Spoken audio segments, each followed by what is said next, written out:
Honda CBR 650R.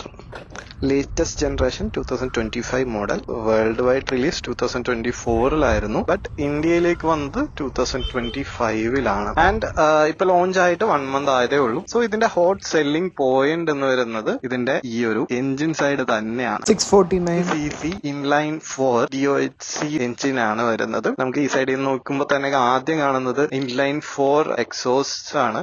നല്ല beautifully designed exhaust. സൈഡിൽ നിന്നുള്ള ലുക്കിൽ തന്നെ നമുക്കത് മനസ്സിലാവും ഇൻലൈൻ 4 ആണെന്ന്. ഈ ഒരു എഞ്ചിനിൽ 95 PS power at 12,500 RPM 65 newton metres of torque at 9,500 RPM ആണ് പുതിയ സ്പെക്സ് ആയിട്ട് അവർ ഇൻട്രൊഡ്യൂസ് ചെയ്തിരിക്കുന്നത്. സോ ലാസ്റ്റ് ജനറേഷൻ CBRs വെച്ച് നോക്കുമ്പോൾ ഈ CBRൽ ഓൾമോസ്റ്റ് 10ന്റെ പവർ ഹൈക്സ് ഉണ്ട്, ടോർക്കിലും അതേപോലെ ഹൈക്സ് ഉണ്ട്. And coming to the front, രണ്ട് അലോയ്സ് വരുന്നത് 17 ഇഞ്ച് ആണ്. 17 ഇഞ്ച് അലോയ്സിൽ ഫ്രണ്ട് സെഷൻ വരുന്നത് 120 സെഷൻ ടയേഴ്സ് ആണ്, റിയറിൽ 180 സെഷൻ ടയേഴ്സും ആണ്. ഇവിടെ ഡൗൺ സൈഡിലായിട്ട് ഒരു ഹോണ്ടയുടെ ബാഡ്ജിങ് കാണാം. അത് നല്ല രസമുണ്ട് കാണാനായിട്ട്. വണ്ടിയുടെ ഓവറോൾ ലുക്കിൽ ഹോണ്ട എന്ന് എഴുതിയേക്കുന്നത് നല്ലൊരു രസമുണ്ട് കാണാൻ. പിന്നെ ഇൻലൈൻ 4 സിലിണ്ടേഴ്സിൽ നിന്ന് വരുന്ന ഒരു എക്സോസ്റ്റ് പൈപ്പ് നിങ്ങൾക്ക് കാണാൻ പറ്റും. ആൻഡ് അതിന്റെ എക്സോസ്റ്റ് എൻഡ് ക്യാപ്പ് കുറച്ച് അപ്സെപ്റ്റ് ആയിട്ടുള്ള ഒരു എക്സോസ്റ്റ് ആണ്. സോ അതുകൊണ്ട് തന്നെ നമുക്കിപ്പോ റൈഡ് ചെയ്യുന്ന സമയത്ത് റൈഡർ വരുന്നത് ഇവിടെ ആയിരിക്കുമല്ലോ. നല്ല രീതിക്ക് വണ്ടിയുടെ സൗണ്ട് റൈഡർക്ക് ഫീൽ ചെയ്ത് ഓടിക്കാൻ പറ്റാവുന്ന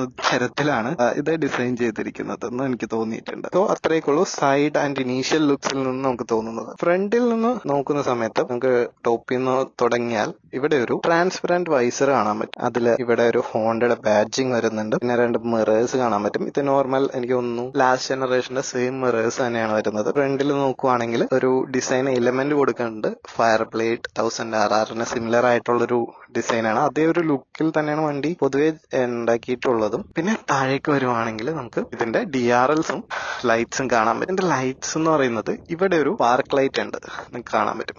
ബട്ട് രാത്രി കാണുമ്പോൾ നമുക്ക് ഇതൊറ്റൊരു DRL ആയിട്ട് തോന്നും. അതേപോലെയാണ് ഈ പാർക്ക് ലൈറ്റ്സിന്റെ ഡിസൈൻ വന്നിരിക്കുന്നത്. ഇത് ലോ ബീമാണ് ഇപ്പൊ തെളിഞ്ഞുകൊണ്ടിരിക്കുന്നത്. ആൻഡ് ഇത് രണ്ടും ഹൈ ബീം. ഇത് ഒരു 4 LED സെറ്റപ്പ് ആണ്. 1 2 3 4 LED സെറ്റപ്പ് ആണ് ഇവിടെ കൊടുത്തിരിക്കുന്നത്. നമുക്ക് ഹൈ ബീമിന്റെ സ്വിച്ച് കാണിക്കാനാണെങ്കിൽ സോ ഇതാണ് ഹൈ ബീമിന്റെ സെറ്റപ്പ്. ഇതിന് തൊട്ട് താഴെ വരുന്നത് ഈ ഒരു എയർ ഇൻടേക്ക് സിസ്റ്റം ഉണ്ട്. ഇതാണ് എയർ ഡാമ്പിംഗ് സിസ്റ്റം. സോ ഇത് fully functional air damping system ആണ്. ഇതിലൂടെയാണ് നമ്മളെ എയർ ഇൻടേക്കിലോട്ടും ഫിൽറ്ററിലോട്ടും എയർ സക്ക് ചെയ്തെടുക്കുന്നത്. സോ എയർ റാം സിസ്റ്റം ആണ് ഇവിടെ യൂസ് ചെയ്തിരിക്കുന്നത്. ഇനി ഫ്രണ്ടിലേക്ക് നോക്കുമ്പോൾ ഇതിനുള്ളിൽ കൂടെ തന്നെ റേഡിയേറ്റേഴ്സ് കാണാൻ പറ്റും. ഡൺലപ്സിന്റെ ടയേഴ്സ് ആണ് ഇവിടെ യൂസ് ചെയ്തിരിക്കുന്നത്. ഇവിടെ ഒരു ഡ്യുവൽ ഡിസ്ക് സെറ്റപ്പ് ഫ്രണ്ട് സൈഡിൽ നമുക്ക് കാണാൻ പറ്റും. ഇപ്പുറത്തെ സൈഡിലാണ് അതിന്റെ ABS യൂണിറ്റും കാര്യങ്ങളൊക്കെ വരുന്നിരിക്കുന്നത്.